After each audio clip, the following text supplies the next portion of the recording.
Minha amiga Rivana na área, vice-presidente da ANADEP, vai participar da nossa live. Só solicitar, Riva. Bom dia, Tainá. Galera entrando na live agora. Vamos começar daqui a pouco uma live sobre a importância do associativismo. Só solicitar, quando você entra, Riva, aparece. Isso.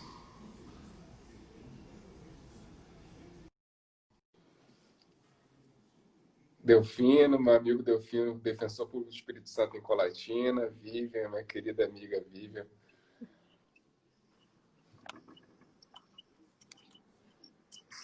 Mari, Dá para me bom escutar? dia. Dá Bom para dia, escutar? Rivana. Bom Som tá dia, ótimo. bom dia. Bom dia aos colegas que estão entrando agora. Ó, Gustavo, temos vários colegas do Espírito Santo, a Cláudia, Que bom. Mari, a querida presidente da associação. O Hélio, eu queria agradecer a oportunidade ao Hélio. Pode Hélio tomar Carlos, café? eu estou tomando também. Fazer uma apresentação rápida aqui. Eu sou Pedro Paulo Coelho, eu sou defensor público do Espírito Santo e atualmente presidente da Associação Nacional das Defensoras e Defensores Públicos, com minha grande parceira de luta, Rivana Ricarte, defensora do Acre, defensora pública interamericana e vice-presidente institucional da ANADEP. Passar a palavra para minha amiga Riva para fazer as considerações iniciais. Primeiro, agradecer. O Hélio entrou aí já, né? Eu vi por aqui. Pelo convite, né, da escola, da Defensoria Popular do Espírito Santo. É um desafio, primeira vez que eu faço essa coisa assim de live, então se eu errar aqui no eletrônico aqui, vocês me perdoem, mas é um prazer muito grande estar falando com o Pedro, estar falando com o Espírito Santo. Eu já fui em muitos estados, já fui no Espírito Santo, mas não com a atuação da Defensoria, só para o Congresso, em 2012, né, que foi o Congresso no Espírito Santo, se eu não me engano, 2013, acho que foi 2013. Enfim, é um prazer enorme estar aqui e conversar um pouquinho, acho que esperar que o pessoal aí acorde, não sei, Pedro, aí, para a gente falar um pouquinho aqui do nosso dia a dia, né? A Priscila entrou, está me zoando já. Buongiorno, em italiano, né? Piadinha interna. Agradecer mais Tá. uma vez a Escola do Espírito Santo, uma escola que inaugurou, salvo engano, em 2017, mas está cada vez mais forte, né? Muito importante esse trabalho das escolas, das defensorias no Brasil, capacitando defensoras, defensores, servidores, estagiários, para a gente poder educar mais em direitos também. Acho que é isso, né? As escolas fazem um papel importante na Na litigância disseminação do estratégica. conhecimento e na união dos colegas. Travou aí? Tá travando um pouco o Pedro. Eu não sei se eu também estou travando ou se só o Pedro. Não, acho que agora tá bom. Enfim, Tá mas bom agora. eu só ia comentar o seguinte, que é muito interessante o papel das escolas, né, do desenvolvimento das escolas na defensoria, porque as escolas são capazes também, no que estão disseminando o conhecimento, promover um dos tópicos, né, que a gente está falando aqui, a compreensão dessa litigância estratégica da defensoria pública, né, assim, porque através das ações das escolas, isso pode ser replicado e então, assim, é mais fácil, né, a união dos defensores compreenderem, né, assim, causas da defensoria, né, e o trabalho conjunto em torno dessas causas para fazer, né, essa litigância, né? Assim, eu sou super fã do trabalho das escolas da defensoria, enfim. E aí, trazendo ao nosso tema a importância do associativismo na litigância estratégica e advocacy, Rivana tem experiência prática tanto como defensora pública interamericana e também na ANADEP. Você poderia conceituar um pouco, Riva, os conceitos de advocacy e litigância estratégica? Eita. Então, é assim, a gente, quando estava conversando, né, assim, com o Pedro, litigância estratégica eu acho que é essencial para a defensoria, né? Então, assim, para a gente pensar em falar sobre o associativismo nisso, né, assim, nesses aspectos, era importante, né, assim, a gente refletir um pouquinho sobre o que é a litigância estratégica, o que é o advocacy também, né, e para que é importante pensar nisso no âmbito da defensoria e, sem dúvida alguma, no âmbito do associativismo também, né? Assim, a gente trabalha no direito com litígio, né? Todo mundo formado, a gente sabe que o dia a dia do direito é trabalhar o litígio. Mas a litigância estratégica vai um pouco, digamos assim, um pouco mais, né, para fora daquele litígio específico, porque vai pensando de um caráter mais amplo, outras coisas, não necessariamente o litígio judicial, né, assim, ou seja, não necessariamente formular a petição, mas de uma estratégia de montar essa litigância, né? Assim, a gente tem impactos que às vezes não são, a gente não pensou estrategicamente, mas aí tem um impacto bom de alguma demanda que seja, né? Vamos imaginar aí, no caso do Espírito Santo, com os atingidos, né? Assim, quando aconteceu todo o problema de Mariana, né? Então, assim, todos os atingidos ali. Às vezes, podia ser que naquele momento a Defensoria do Espírito Santo nem tivesse pensado primeiro estrategicamente como agir. Era uma coisa que nasceu, né? Então, assim, o impacto da demanda fez com que começassem a atuação e a partir da atuação começa a pensar atuações estratégicas que já estavam acontecendo, mas, né, digamos assim, para pensar em uniformizar e melhorar essas atuações estratégicas. Mas também pode acontecer diferente, de você ver uma demanda, né, assim, observar que aquilo ali está acontecendo e você estrategicamente vai construindo, né, assim, aquele litígio com diversos, digamos assim, mecanismos para isso. O uso da comunicação é muito importante para a litigância estratégica, né? E a comunicação que eu estou falando aqui é quando você elege, né, de alguma maneira uma pauta, é o que a gente diz assim, é preciso esquentar o tema, às vezes, né? Então, assim, às vezes é um tema mais difícil, então você pensar em artigo, né, que você vai trazendo aquela luz para aquele tema, para as pessoas irem se familiarizando com aquilo que é novo, que você está trazendo e que você entende que é importante na sociedade ali, né, estrategicamente de atuação da defensoria, mas para ir, como diz, esquentando o tema. O advocacy, eu acredito que a advocacy atua junto com a litigância, né? Assim, é um parceiro de atuação isso, né? Assim, o advocacy é esse, diferente do trabalho do lobby, né? Assim, o lobby é esse contato direto, digamos assim, com a pessoa, do executivo, para produzir aquela mudança, né? Assim, com a pessoa central. O advocacy é um trabalho de conscientização mesmo, né? Assim, então, é um trabalho que a gente faz na associação de mudança legislativa. Então, o advocacy visa, como se a gente pensasse assim, a ausência de política pública naquele ponto, né? Assim, o advocacy vai trabalhar de alguma maneira para envolver que aquela política pública seja realizada, enfim, naquele tema que você está identificando como necessário. Quem faz o advocacy, né? Diversas ONGs que a gente conhece fazem o advocacy, as associações fazem o advocacy, né? Assim, as associações podem trabalhar com lobby e com advocacy, né? Assim, diretamente.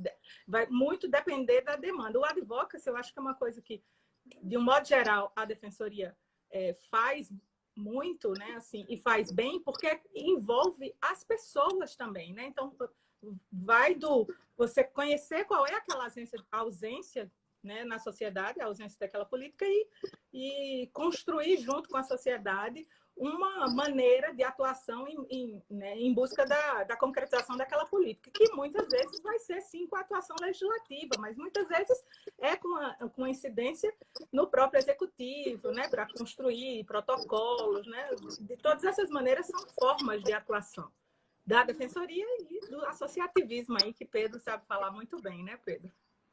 Bom, eu acho que queria só cumprimentar meus colegas, a Fernanda, estudou comigo no Sacré-Cœur também, no Colégio do Rio de Janeiro, a Rafinha, defensora do Espírito Santo, Tatá, Rafael Campos, que foi um grande ator muito forte, vem atuando muito forte na defesa dos atingidos do rompimento de barragem de Mariana, e uma espécie de um trabalho, o Rafael acabou exercendo um papel de advocacy e litigância estratégica, quando conseguia reunir politicamente diversas pessoas da sociedade civil nessa causa, trazendo luz aos atingidos, buscando retomar a narrativa para que as vítimas pudessem ter seus direitos protegidos. Eu acho que esse trabalho de advocacy que a gente acaba exercendo é essa busca da narrativa.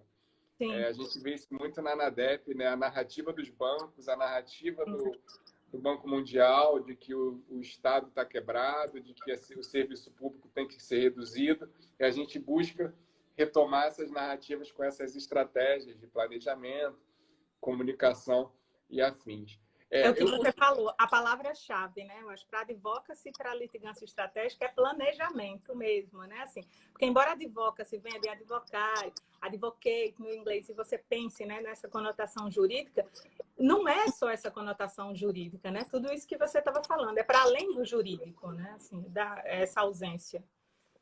Pois é, eu acho que aí o ponto, acho que a comunicação acaba se tornando algo fundamental.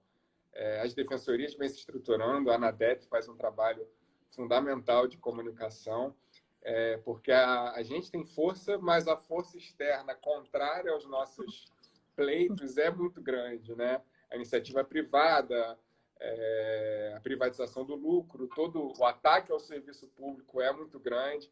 A gente sabe na defensoria, em vários casos, por exemplo, na área criminal, às vezes é um caso sensível, e aí já começam os fake news. E aí o trabalho de atuação estratégica é importantíssimo também. Eu acho que as defensorias vêm vivenciando um momento muito bom. Eu dou exemplos do Espírito Santo, Rio de Janeiro também, de atuação de advocacy, que acabam surtindo efeitos muito positivos para a sociedade. Um exemplo desse é no Espírito Santo, a atuação dos núcleos, núcleo da infância, na atuação da proteção dos adolescentes em vítimas de abuso sexual, também outra atuação da escola sem partido, aqueles projetos de lei bizarros que surgiam nas câmaras municipais, e várias defensorias, o Espírito Santo também atuou forte nisso, buscando derrubar esses projetos. Esse aí é muito bom, Escola Sem Partido, porque dá uma ligação com a atuação internacional também, porque o Paraná entrou, depois a gente entra nesse assunto, porque a Escola Sem Partido é um exemplo de litigância estratégica na defensoria. E um exemplo de advocacy que eu achei muito interessante do Rio de Janeiro foi a atuação no final do ano passado, salvo engano, junto à LOA, Lei Orçamentária Anual, que a Defensoria atuou para transferir o orçamento de publicidade para a educação, ensino fundamental, para creches. Então, só deslocou milhões. Então, um trabalho de atuação de advocacy das defensorias visando realocar políticas públicas. Eu acho que isso é um passo fundamental para as defensorias. Elas já atuam, né? Já aquele passo individual, a atuação de tutela individual, passou a ser coletiva, passou a ser extrajudicial, e a gente está nessa fase de advocacy, que eu acho fundamental, de atuação além da esfera jurídica, né? Da esfera da incidência política, que é fundamental. Eu queria, assim, você pudesse trazer um pouco da sua experiência internacional como defensora pública interamericana, acabou falando também da importância da incidência internacional. Então, é assim, quando isso que a gente estava falando, né, do advocacy dessa construção política, está dentro da litigância estratégica, né? Então, quando a gente pensa num tema, litigância estratégica, a gente vai pensar nas estratégias de desenvolvimento disso, né? O âmbito internacional, para falar antes do ser defensora interamericana, né? Assim, eu acho que como defensora interamericana, a gente tem, até pelo nosso regulamento de atuação dos defensores interamericanos, a obrigação mesmo de disseminação do conhecimento que a gente adquire. Claro que você não chega lá sem ter nenhuma bagagem, mas é óbvio que depois, né, de você estar lá, existem diversos cursos que a gente acaba fazendo, né, pela própria Corte Interamericana, e uma das nossas obrigações é fazer essa disseminação.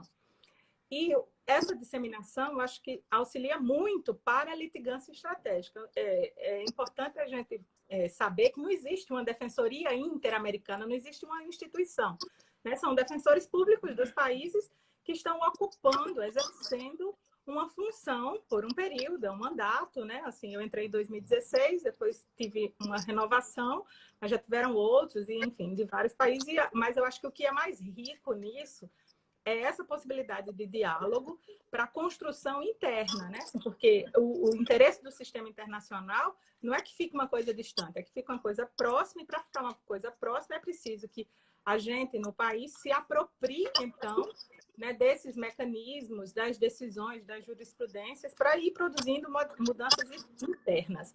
Então, para mim, não há dúvida que um dos mecanismos de litigância estratégica interna é conhecer os mecanismos internacionais e utilizar a favor. Né? E aí eu chamo a atenção essa coisa da escola sem partido, porque muitas vezes a gente pensa no sistema internacional só a parte, digamos assim, judicial do sistema. Né? Então, a gente só pensa da petição que a gente vai levar, o caso que a gente vai levar, um pedido de medida cautelar, e então, para alcançar que tramite pela comissão, né? Assim, que aqui e chegue até a corte, que a gente vai ter uma decisão. Isso é uma coisa que demora anos, né? Assim, é quase que, se você olhar assim, ser desestimulante o tanto de tempo que demora um caso no sistema. A demora na Comissão Interamericana é muito grande. Na corte é uma coisa mais rápida. Quando o caso chega na corte, é uma média de 2 anos para ter a decisão.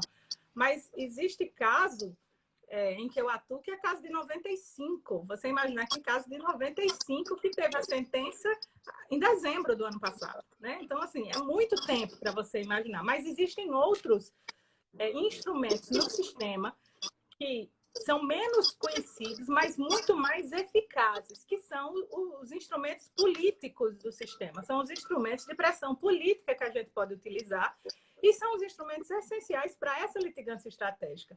O caso da escola de sem partido, que você mencionou, no Paraná, a Defensoria do Paraná ingressou com um pedido de realização da audiência pública sobre esse tema, né? Que a gente chama de audiência. Existem alguns tipos de audiência na Comissão Interamericana. Existe essa audiência, que é a audiência de caráter geral. Então, sempre antes do período de sessão, a Comissão Interamericana abre o edital para que as pessoas solicitem a realização de audiência. Então, se você tiver preparando, então, essa litigância estratégica, é importante olhar, entendeu? Assim, e pedir essa audiência lá, a depender da construção feita aqui no país, porque vai dar visibilidade à demanda. Aí, se você me perguntar, mas vai vir alguma decisão de mérito? Não vai vir uma decisão de mérito, mas você compreende a força que é do constrangimento do ente estatal ser levado a uma audiência num sistema internacional, em que vai ser uma audiência em que as pessoas vão estar conflitando, né, ali, ou seja, mostrando aquilo que está acontecendo no país, dando luz àquilo, né, assim. E foi o que aconteceu com a Escola Sem Partido. Mas por todo o trabalho de litigância, também, e isso é uma coisa que a gente na Defensoria precisa aprender, que ninguém faz nada sozinho nunca, né? Assim, e quando eu digo sozinho, nem é só eu e um colega, né? Ou seja, assim, vamos trazendo aqui o trabalho da ANADEP. Nunca vai ser o trabalho de Pedro, digamos assim, e da vice-presidência. Não, é o trabalho coletivo. Se todos os presidentes não estiverem juntos naquilo, se todos os defensores associados também não estiverem movimentando aquilo, a força vai ser muito menor. Então, a mesma coisa numa litigância estratégica, numa estratégia de litigância internacional. Você uma defensoria pedir sozinha uma audiência dessa, dificilmente vai encontrar espaço. Então, você precisa ter trabalhado internamente com organismos sociais, juntando tudo isso, para que haja mais força nesse seu pedido de audiência de caráter geral. Foi o que a Defensoria do Paraná, na época da Escola Sem Partidos, fez muito bem, né? Assim, e realizou essa audiência de caráter geral. Outras defensorias já atuaram também, mas estou falando só essa do Paraná, porque Pedro tocou no assunto do Escola Sem Partido, né? Assim, e foi muito exitoso isso.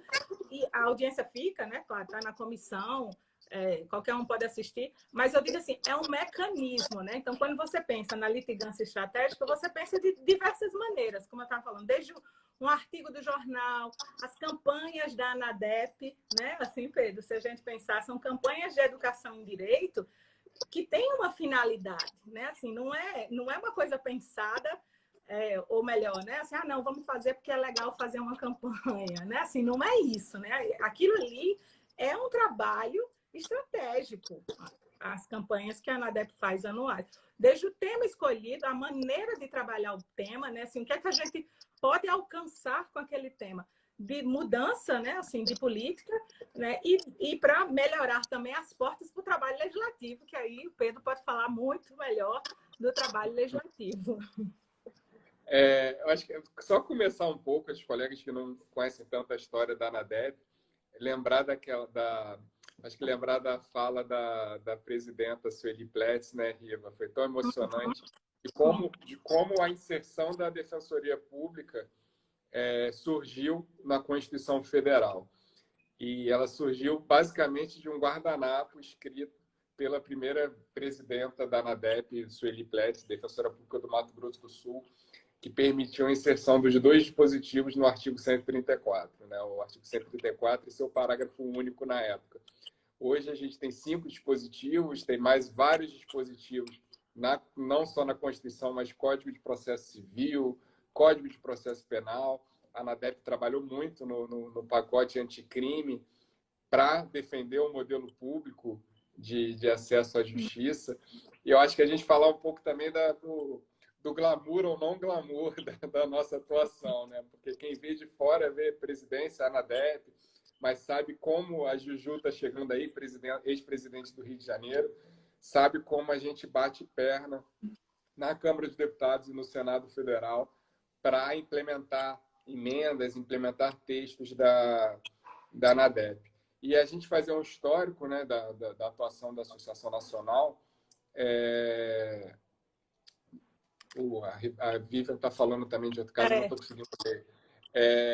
Da atuação da Associação Nacional, teve uma atuação muito forte, a importância do associativismo fazendo advocacy. Se a ANADEP não tivesse forte, presente, junto com as associações estaduais, com certeza essa previsão constitucional não existiria em 88. A emenda constitucional 80 de 2014 não existiria, e parabenizar mais um trabalho da ANADEP na gestão, junto com a presidente, na época, Patrícia Ketter, uma defensora do Rio Grande do Sul, que permitiu uma roupagem de atuação coletiva, atuação na promoção dos direitos humanos, atuação extrajudicial e a Defensoria Pública como expressão e instrumento do regime democrático.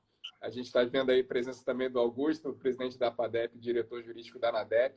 A importância de uma vírgula, às vezes, faz toda a mudança no futuro de uma instituição. E a ANADEP e as associações locais vêm fazendo esse trabalho muito importante de fortalecimento da Defensoria. A gente sabe que não é fácil esse trabalho. Os atores contrários aos nossos pleitos são grandes. Acho que por isso é tão importante esse tema da advocacy. Eu acho que os colegas que façam cada vez mais advocacy. Obviamente que a advocacy é uma atuação organizada, integrada, para que esses pleitos sejam obtidos, mas se a gente fizer esse trabalho com mais pessoas atuando cada vez mais, a participação na associação é muito importante. Eu vejo cada vez mais colegas no Espírito Santo se associando, alguns colegas que não eram associados voltaram a se associar, e parabenizar mais uma vez a Mari pela presidência, porque colegas vêm retornando, entendendo a importância de uma associação forte, ainda mais em momentos, Rivan, tem exemplos claros da dificuldade que a gente vem enfrentando no Congresso Nacional. Se eu puder complementar, Pedro, eu queria dizer o seguinte: quando a gente pensa, né, no amplo, na litigância estratégica, né, por isso que eu falei aquela coisa no início do litígio, né? Às vezes as pessoas olham só para o litígio, né, o jurídico, o judicial ali, mas não é. O advocacy está dentro dessa litigância estratégica, o lobby, né, político também está dentro disso aí, e daí que eu digo que a importância da associação para essa litigância estratégica, né? Assim, e como o que você falou sobre a valorização da associação, o associativismo, né? Assim, como isso tudo está ligado. Uma força conjunta disso tudo faz com que as demandas, né, tenham mais êxito. As demandas judiciais até, né? Assim, porque, ou seja, a gente pensar na atuação da defensoria no dia a dia ali no jurídico, nas mudanças que o defensor consegue numa ação, na atuação chegar até o STF, né? Assim, há todo um suporte por trás disso que pode fazer com que essa demanda fique mais forte ou mais fraca, né? Assim, e a associação contribui muito nessa estrada, né, de construção dessa litigância, de maneira diversa, porque é justo isso, né? Assim, não pode ser uma maneira só de atuação, são maneiras completamente distintas. A maneira do institucional agir, a maneira do associativismo agir, a maneira de uma organização da sociedade civil que não, né, a organização classista, né, assim, vai agir também. Mas se todos estiverem, né, assim, numa cadeia, né, assim, de atuação para um objetivo estratégico, para uma mudança estratégica, para uma construção da política pública, isso vai alcançar de maneira mais eficaz isso, né? Porque você vai abranger pontos distintos, né? Assim, não há glamour em nenhuma dessas atuações, mas há glamour da atuação coletiva de todas essas atuações juntas, né? Assim, quando a gente fala de não há glamour, é porque assim, não é porque, por exemplo, está afastado e está em Brasília que é super tranquilo, não é isso, né? Assim, a maioria das coisas o dia a dia não se consegue mostrar, a gente só vê o resultado final, né? Assim, mas toda a construção que é preciso para aquilo é a mesma coisa do dia a dia de um defensor. O pessoal só vai ver depois a sentença, né? Assim, com mérito favorável à causa, mas não vê o tanto que foi, né? Assim, digamos, eu vou usar a palavra sofrimento, mas nem é a palavra mais adequada.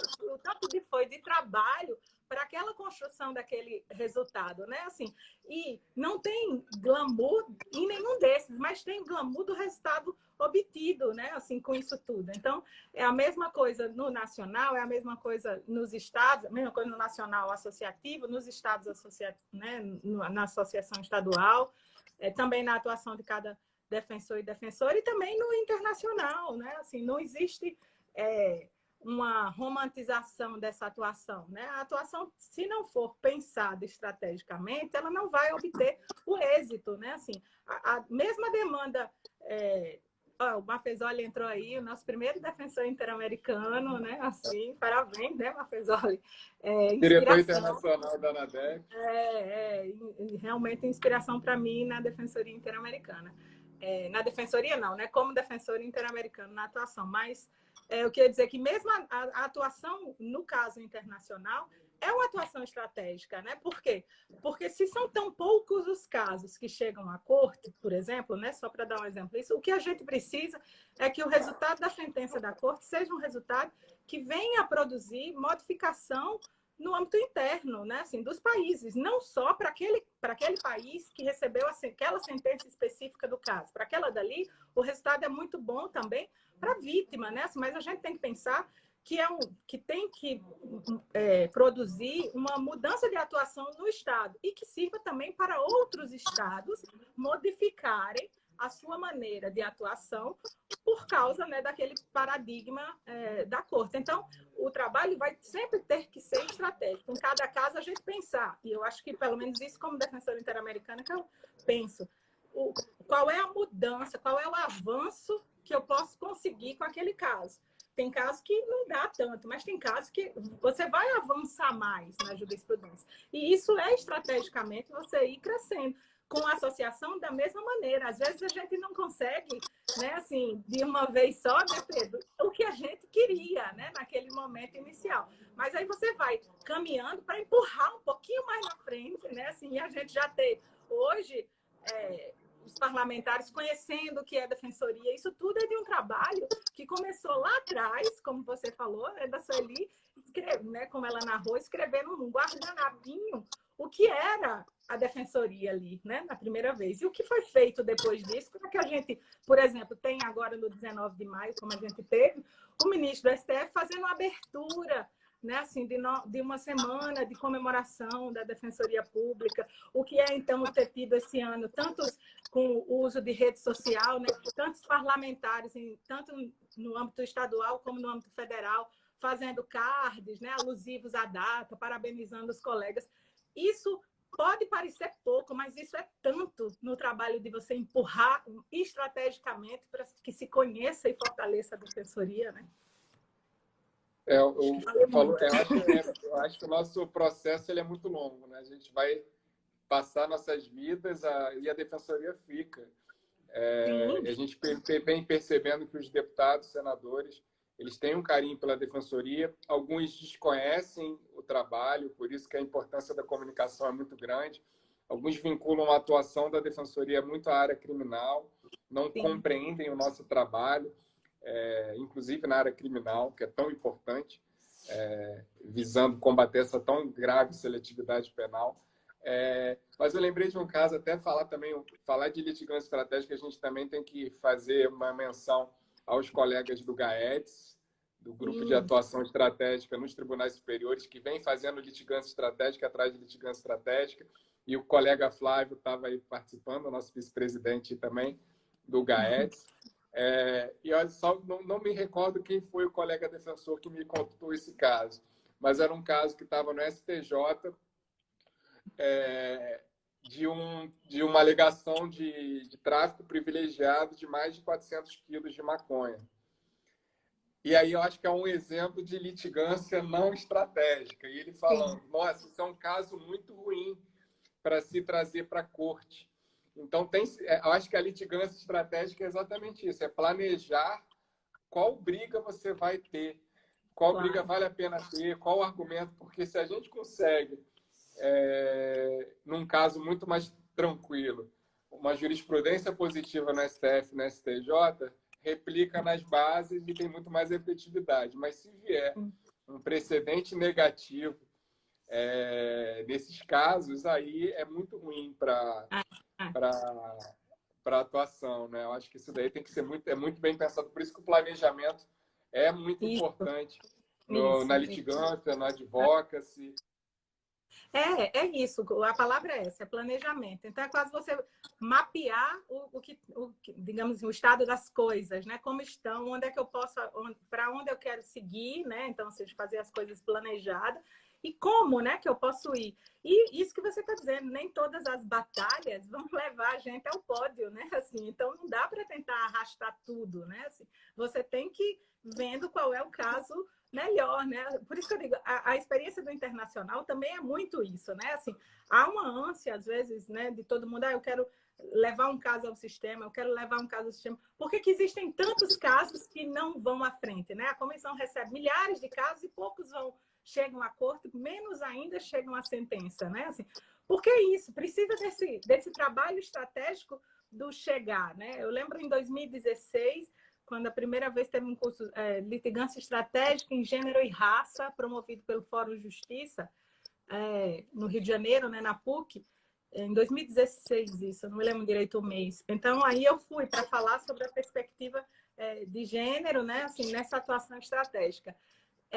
E aí, isso é interessante, de você olhar, o que eu fui apresentar lá, era um pouco assim, qual era o recorte de casos de gênero na Corte Interamericana, né? O que faltava chegar, ou o que a gente entendia que era importante chegar. Olhando, né, assim, a Corte, olhando a atuação da Defensoria, há muito tempo você vê no sistema interamericano uma tendência para o fortalecimento, para o crescimento da jurisprudência dos direitos sociais, econômicos, culturais e ambientais, né? Assim, DESCA, né? Então, assim, isso é fruto de um desenvolvimento, não veio assim, não é de uma hora para outra que você consegue uma mudança jurisprudencial isso. Então, foi preciso ir pensando em escolher qual era o caso melhor, né? Assim, o caso mais robusto nisso, para que se levasse e produzisse, então, uma mudança fundamental para esse desenvolvimento dos direitos sociais, econômicos e culturais, que aí eu falo do caso Poblete Viltin, que fala da judicialização direta, né, assim, do artigo 26, a judicialização direta da saúde. Então, já haviam coisas de saúde antes? Haviam, mas esse era um caso em que toda a conformação de prova fazia com que a chance maior de você pedir isso à corte e a corte avançar na jurisprudência disso fosse positiva. A mesma coisa nesse trabalho que você está dizendo do GAETS, né? Assim, milhares de casos vão chegar de tráfico privilegiado. Mas talvez vá ter um caso em que o trabalho vá, né, assim, que você identifique que aquele ali você pode forçar, né, assim, estender um pouquinho mais e alcançar, enfim, mais positivo o resultado, né? Assim, e aí, voltando ao associativismo, da mesma maneira, né? Assim, da mesma maneira. Às vezes, a gente precisa alcançar, como presidente da associação local, você deve ter vivido muito isso, o fortalecimento, até do ponto de vista do salário mesmo, a melhoria das condições da defensoria, né? Assim, mas aí você vai ter que analisar qual a melhor maneira de abordar, qual é aquele, né, parlamentar que você vai conseguir, né, ter como parceiro e fazer com que ele seja... Né, você não vai apresentar um projeto de lei para um deputado em que, né, assim, estrategicamente ele não vá conseguir, né, assim, junto com a... Enfim, espaço para caminhar com isso. Então, assim, não tem como você pensar em litígio estratégico, em litigância, em trabalho estratégico, sem pensar em planejamento, né? Sem pensar em mapear o problema, onde eu quero chegar, quais são os caminhos que eu posso usar e todas as minhas alternativas de trabalho para isso, né? E eu acho que às vezes também saber é uma arte da guerra, né? É um tabuleiro de xadrez. Então, às vezes é recuar, sabendo que você não pode deixar exposto o seu peão, o seu bispo, porque aí senão você perde o jogo. Eu lembro de um caso, a Vivian está aí presente, ela lembra muito bem, mas eu acho que foi um caso bem emblemático na associação, que a gente estava trabalhando em 2017, salvo engano, emendas à Lei de Diretrizes Orçamentárias, e a gente conseguiu as assinaturas para votar em plenário o destaque. Aquele famoso destaque que a gente tanto luta na Câmara de Deputados e no Senado. E aí, a gente sabendo, mobilizando bem os deputados, e aí o trabalho de advocacy e comunicação é muito importante, porque eles passaram a ter um carinho muito grande pela Defensoria, conhecendo melhor o trabalho da gente, de todos os defensores e defensores do Espírito Santo, e sabendo que a gente estava desvalorizado. E a gente implementou, conseguiu adesão, mas um deputado influente, ele, no plenário, falou, olha, não vai votar, não. Aí eu, mas deputado, a gente já conseguiu as assinaturas. Ele falou, não vai votar porque o documento do destaque está comigo, eu não vou apresentar. Simples assim. Eu, na hora, deu uma raiva, a Vivian lembra da raiva que eu estava, assim, eu fiquei possesso. E aí depois eu engoli e falei, não, esse deputado é um deputado importante, compreendi também a função dele, a posição dele, foi um pedido do governo na época de retirar o destaque, e anos depois ele pôde ajudar tanto a Defensoria Geral, né, na pessoa do Gilmar e a Mariana, na aprovação de um projeto de lei que valorizou a carreira da Defensoria. Então, às vezes, a gente precisa recuar um pouco, engolir sapos, porque a gente sabe que a incidência política ela continua amanhã, continua no dia posterior. O Antônio está dando uma sugestão aqui, a importância da litigância estratégica e da articulação com a academia e os movimentos sociais. Aí lembro até desse episódio, logo depois antes dessa cena, o Antônio também nos ajudou muito participou de uma audiência pública na nossa Assembleia Legislativa. A gente lotou a Assembleia com movimentos sociais, mais de 700 pessoas da sociedade civil pedindo aumento orçamentário e aumento salarial para a Defensoria do Espírito Santo, algo bem raro, né? E acho que essa articulação estratégica foi fundamental. Cumprimentar o Ivan, nosso gerente de recursos humanos, também chegando na área.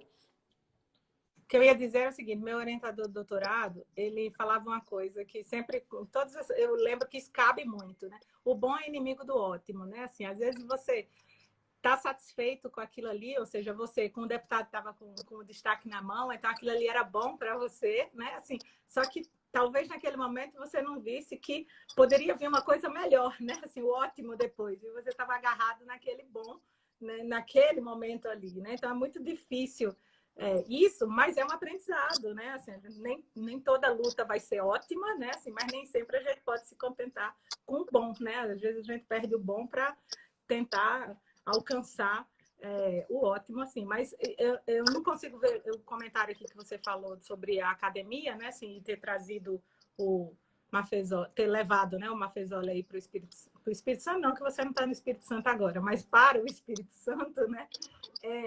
É isso, assim, em 2017, eu acho que foi 2017, eu fiz uma pós-graduação com a Universidade do Chile, era online, uma semana lá presencial, e lá a gente fez um pequeno curso de litigância, né? Porque a maneira de litigar do Chile, né, assim, é diferente nossa aqui, então um curso lá de litigância oral, e aí falava sobre litigância estratégica. E é isso que você falou da academia de tudo.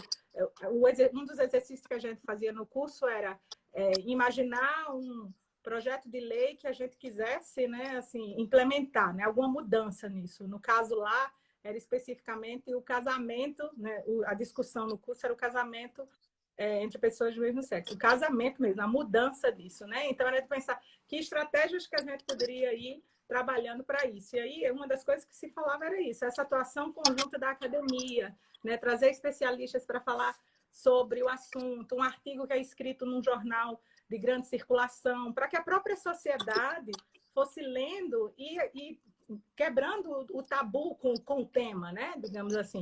Aí, um especialista de psicologia num jornal da manhã, né? Assim, aquele jornal do almoço, uma pequena entrevistazinha ali. Pequenas coisinhas que fossem fazendo com que aquele tema que parecia ser tão pesado né? Assim, e aí, depois desse tema estar esquentado, digamos assim, né? Que era isso que a gente dizia lá no curso, na sociedade, aí sim, pensar num projeto de lei, uma audiência pública para discutir aquele tema, né? Assim, tudo isso, maneira de ir trabalhando ao redor, né? Assim, estrategicamente, para que depois se tivesse mais possibilidade de êxito no objetivo final, né? Assim. Eu acho que é sempre a busca pela retomada da narrativa, né? Eu acho que a gente vive muito esse momento de necessidade de retomar uma narrativa. Eu acho que a gente vive uma... Eu acho não, tenho certeza que todo mundo vem falando isso. A gente vive o sucesso dos loucos, né?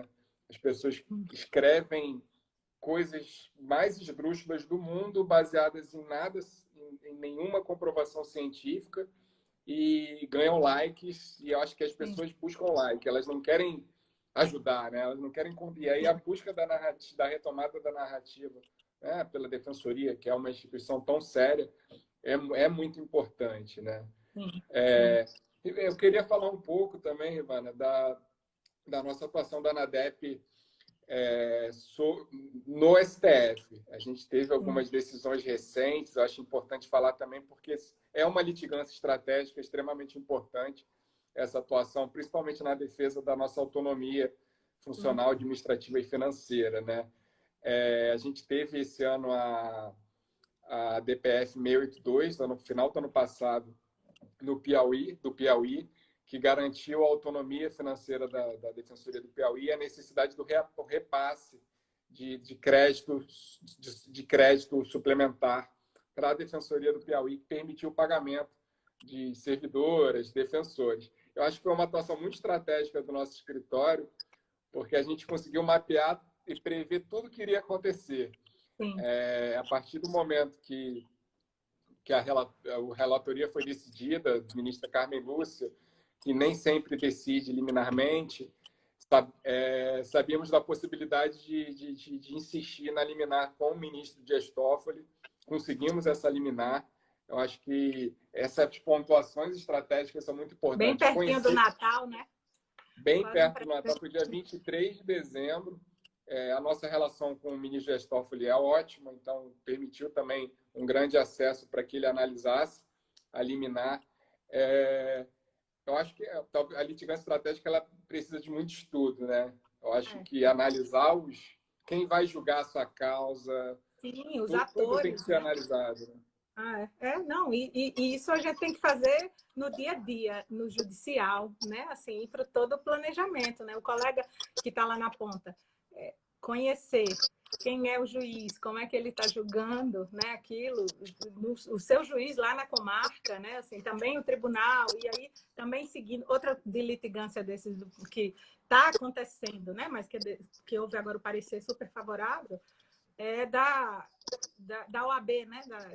De São Paulo, né? O caso de São Paulo também, que da não inscrição dos defensores na OAB, que também é um caso que está caminhando para uma litigância estratégica com resultado bem positivo, né? Está caminhando porque é evidente que não concluiu isso, né? A gente está aí com a demanda, né? Assim, caminhando, está aí o Augusto que está, não sei se ainda está aí, mas que é o diretor jurídico da ANADEP, presidente lá de São Paulo, né? Uma demanda de São Paulo, e que a gente conseguiu parecer favorável, né, do Aras, e isso é muito bom, né? E agora vai para outra etapa, né, de litigância. Então, agora para ver como é que faz para a conversa, né, assim, no STF, isso para poder ter êxito. Mas é isso, é um planejamento, um passinho de cada vez. Eu vi que o Douglas também entrou aqui, né? Tem o caso também da doação de sangue, né? Também das pessoas homossexuais também, que foi agora o resultado super positivo, e é o resultado de uma atuação estratégica. A ANADEP como amigos, né?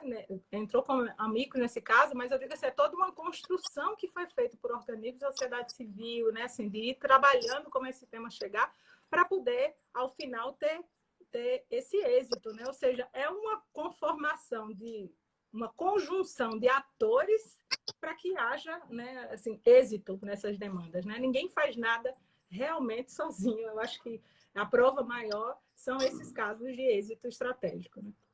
Eu acho que o trabalho da comunicação é fundamental. Esses casos que são supostamente polêmicos e não deveriam ser por causa do preconceito, né? Acho que a quebra do preconceito pela falta de conhecimento é muito grande.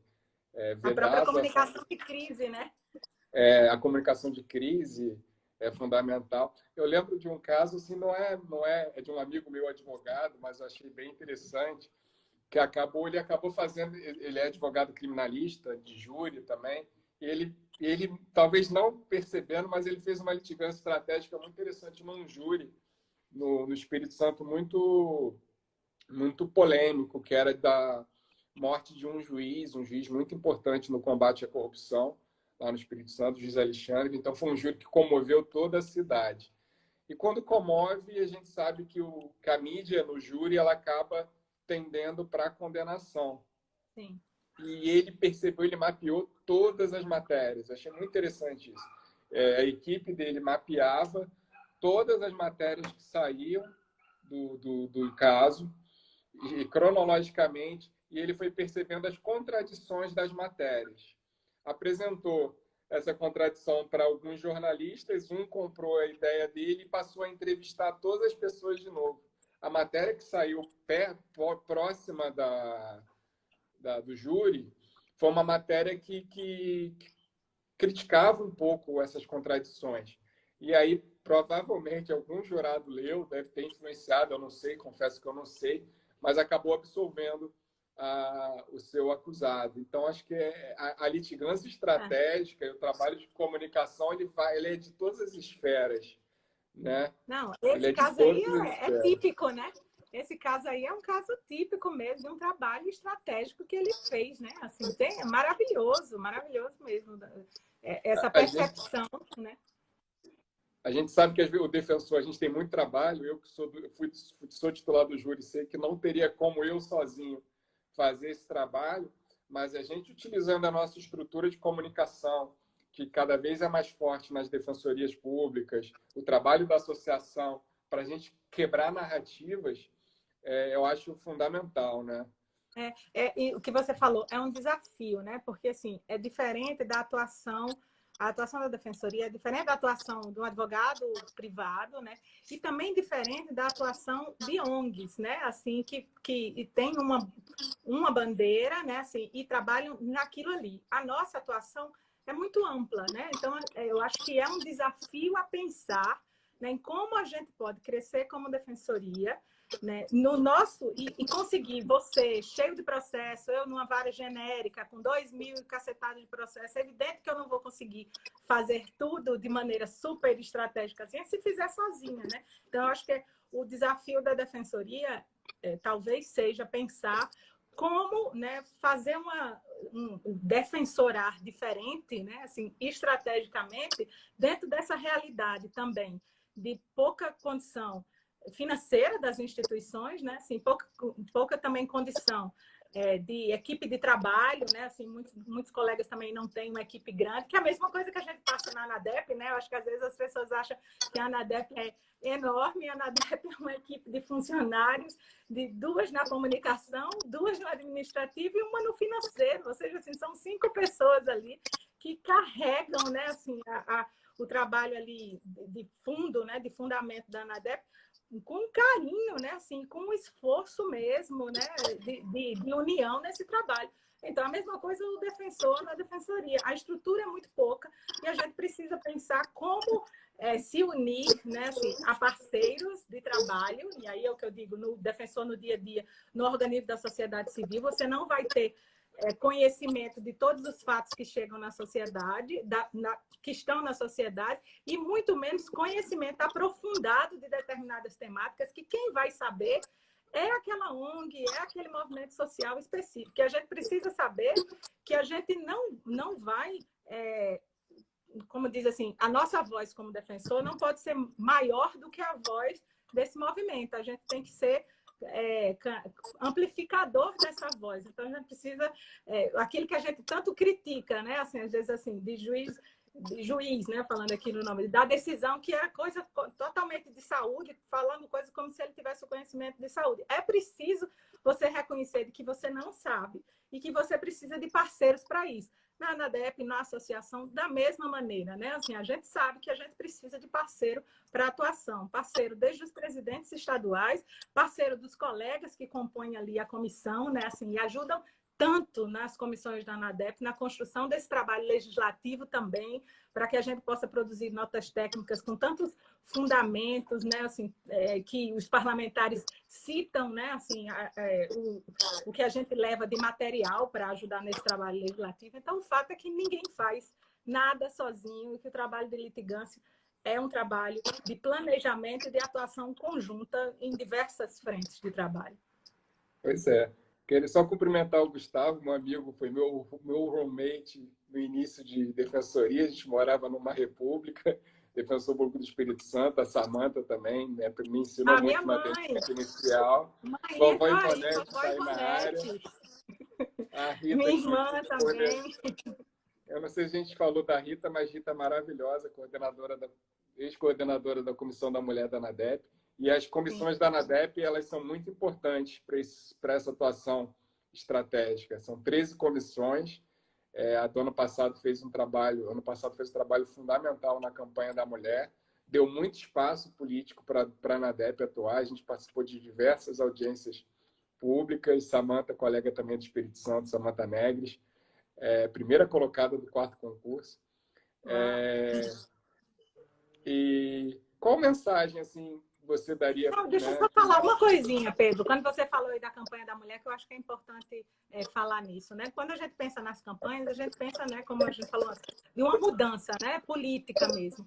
E isso é muito importante retomar uma decisão que foi feita na gestão passada, né, assim como a Fresolina Thaísa, da mudança do nome da ANADEP, né? Assim, que isso não é pouco, né? Assim, isso é uma mudança estratégica do olhar para a defensoria, para o defensor e para a defensora, muito importante, que a gente pode dizer que isso deu um pano muito grande para que a campanha do ano seguinte, né, assim, a campanha de educação e direitos, a campanha em defesa delas, alcançasse, né, assim, um sucesso tão grande como foi, né? E assim como todas as campanhas. Por quê? Fruto de um planejamento, fruto de você ter um olhar para o futuro, mas entender que para chegar lá você precisa construir um caminho, que não é só trazer o tema é esse, né? Assim, sem uma construção, isso vai se esvaziar, né? Assim, eu acho que a mensagem de dizer é muito obrigada por essa oportunidade à Defensoria Pública do Espírito Santo, e que a gente está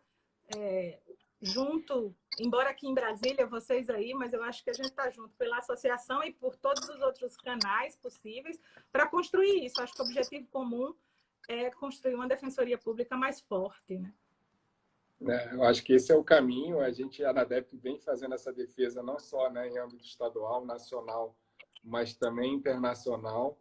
Um exemplo, Rivana deu show, eu posso falar, eu sou fã da Rivana, sou suspeito, mas a Rivana tem muitos fãs na defesa do modelo público do acesso à justiça na reunião da IDEF.